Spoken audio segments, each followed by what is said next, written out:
Olá pessoal, aqui é o Paulo Haddad e nesse vídeo eu quero apresentar para vocês como nós conseguimos definir curvas de carga para as nossas cargas. O objeto que nós devemos utilizar é o load shape, ok?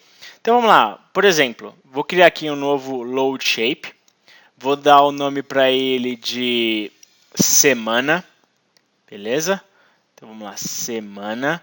Quantos pontos eu vou dar para esse load shape? Eu vou dar 24 pontos e o intervalo entre esses pontos é de 1 hora. Legal? Uma forma que eu posso fazer é realmente vir aqui no próprio código do OpenDSS e colocar o nosso parâmetro multi, tá? Com 24 valores. Então eu pulei a linha ali, eu coloco o till, depois o comando multi com 24 valores. Legal? Então, por exemplo, eu vou rodar aqui até o load shape, tá? Vou rodar aqui o OpenDSS, beleza? Botão direito do select. E agora eu vou ali, ó, geral, tá? Vou aqui em load shape, vou escolher o meu load shape semana. Beleza, agora plot load shapes. Olha só, nós temos aqui a nossa curva de carga que se chama semana.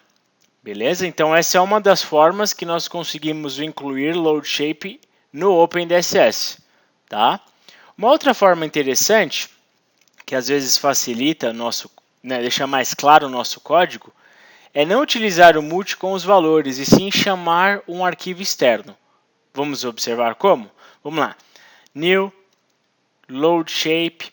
Eu vou dar o nome agora de fim semana, tá? Que é um dia com um carregamento um pouco mais baixo. Número de pontos, 24. E o intervalo, novamente, igual a 1. Beleza? Em seguida, pulei a linha só para ficar mais claro. Então, eu coloco o till, multi, igual. Eu não vou colocar os valores, sim um arquivo que contém esses valores. Então, file, igual, load shape 1. Tá? Esse é meu arquivo. E o meu arquivo é um arquivo CSV. Beleza? Dito isso, eu consigo rodar só esse cara, mas antes disso vamos olhar aqui o nosso arquivo. Então vamos lá, vamos copiar daqui, que não é a pasta que eu estou utilizando. A pasta que eu estou utilizando é OpenDSS Time Series, onde está o nosso code. Tá vendo? Code DSS, tem que estar na mesma pasta. Deixa eu abrir então o Load Shape 1 aqui para vocês. Vamos dar uma olhada nele. Estou abrindo aqui no Excel. Perceba que nós temos aqui 24 valores, tá? Correspondentes a cada hora do dia. Então é um multiplicador que multiplicará as nossas cargas, a carga que está selecionado, que está utilizando realmente esse load shape. Beleza? Então vamos lá. Rodar só ele agora. Rodei.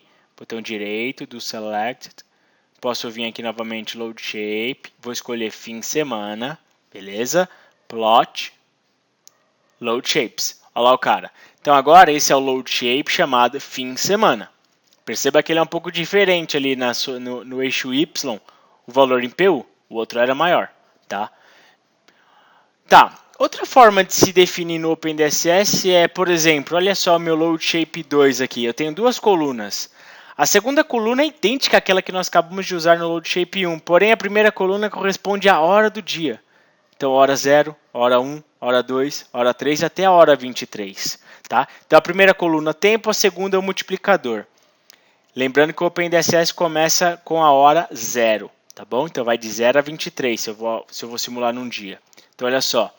New Load Shape, fim de semana, vou colocar ali na frente do nome intervalo de 1 hora. Eu tenho 24 pontos. Só que agora o intervalo eu não preciso mais indicar que é 1 hora, eu indico 0.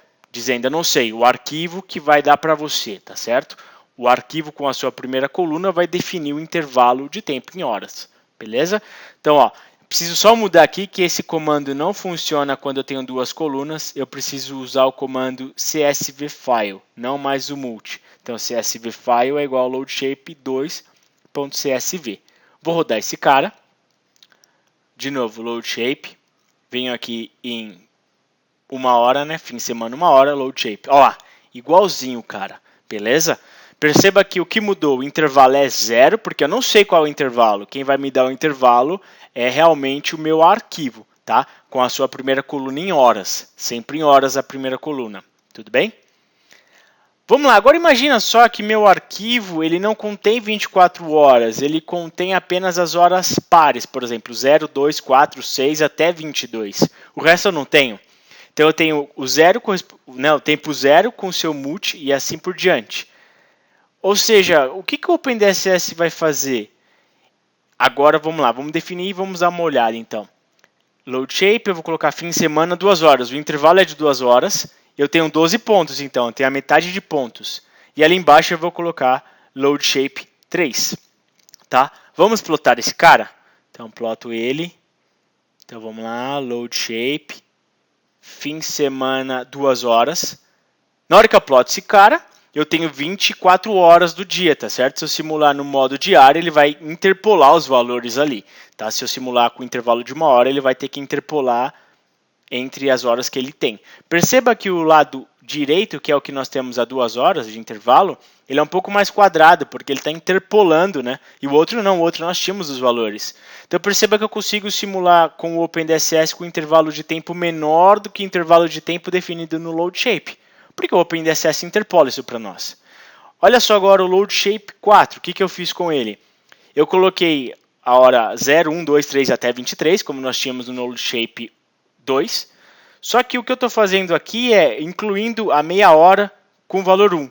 Todas as horas, né, meia hora de todas as horas, eu estou colocando o valor 1. Beleza? Então é o seguinte, qual é a ideia? Eu tenho um load shape agora com intervalo de tempo de meia hora.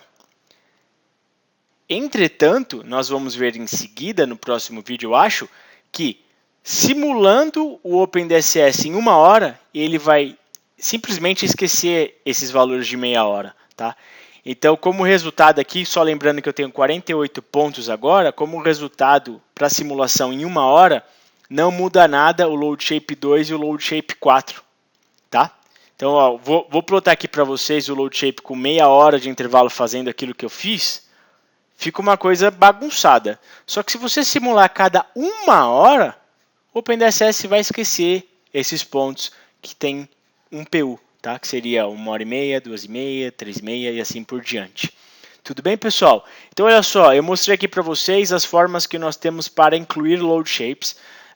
Ainda existe uma outra que você pode definir tanto P e Q. Isso aí, talvez no próximo tutorial a gente converse sobre isso. Mas aí tá então as formas que nós temos para apresentar o load shape e definir para as nossas cargas. Beleza? Então é isso, pessoal. Esse é o nosso vídeo. Se você gostou dele, dê um like, por favor, ajuda bastante. E se você não é inscrito nesse canal, se inscreva, tá? Até a próxima e um abraço.